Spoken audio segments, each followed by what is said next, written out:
Hello, नमस्कार. काही personal कारणांमुळे मी मधल्या मूव्हीचे रिव्ह्यू करू शकले नाही. परंतु आज मी 2 मूव्हीचे रिव्ह्यू तुमच्यापुढे सादर करणार आहे.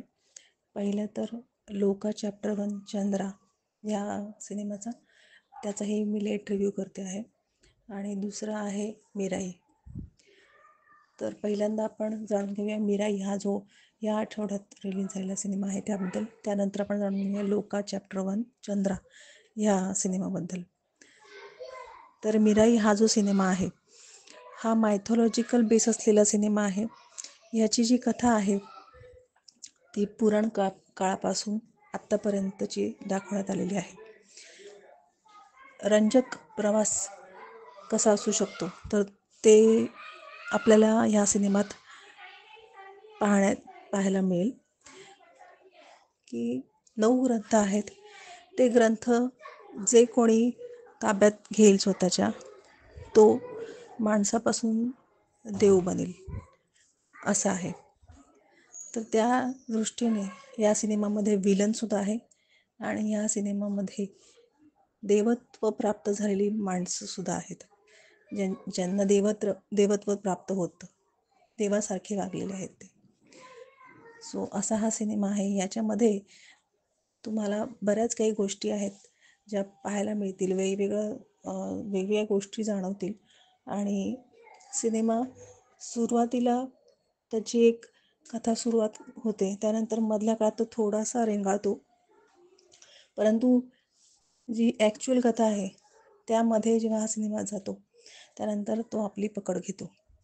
आणि सिनेमाचा इंटरव्हलपासून नंतर उत्तरार्ध जो आहे तो पूर्णपणे आपल्याला एंगेजच ठेवतो.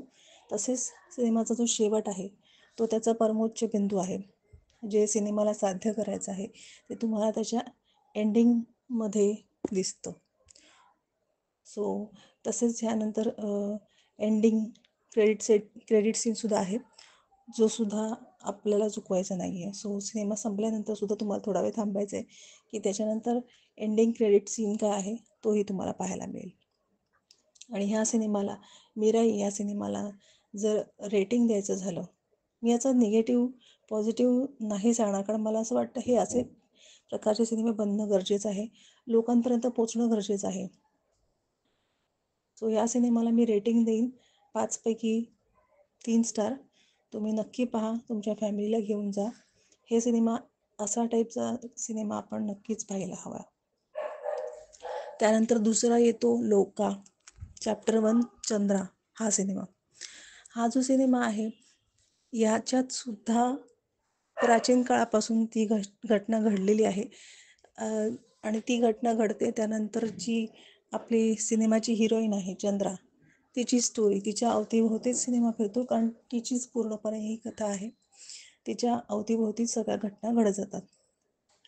तर ती एक लहान मुलगी चंद्रा कशी बनते, नीली म्हणून तिचं नाव ह्याच्यात प्रचलित झालेलं दाखवलं आहे. तर ती नीली कशी बनते, त्यानंतर ती चांगल्या लोकांसाठी कशी लढते, तिच्या शक्तीचा कसा वापर करते, ह्याच्यासाठी तुम्हाला हा सिनेमा पाहावा लागेल. ह्या सिनेमातसुद्धा काही पॉझिटिव्ह निगेटिव्ह गोष्टी आहेत, पण त्या मी डिस्कस नाही करणार, कारण हा सिनेमासुद्धा नक्कीच पाहण्यासारखा आहे.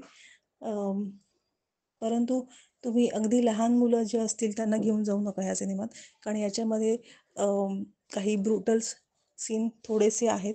तर 12 वर्षाच्या पुढच्या मुलांना किंवा 10 वर्षाच्या पुढच्या मुलांना तुम्ही घेऊन जाऊ शकता. तसे हल्ली बरेच ब्रुटल सिनेमे येऊन गेलेत. सो तुमच्यासाठी कदाचित हे ब्रुटल नसेलही.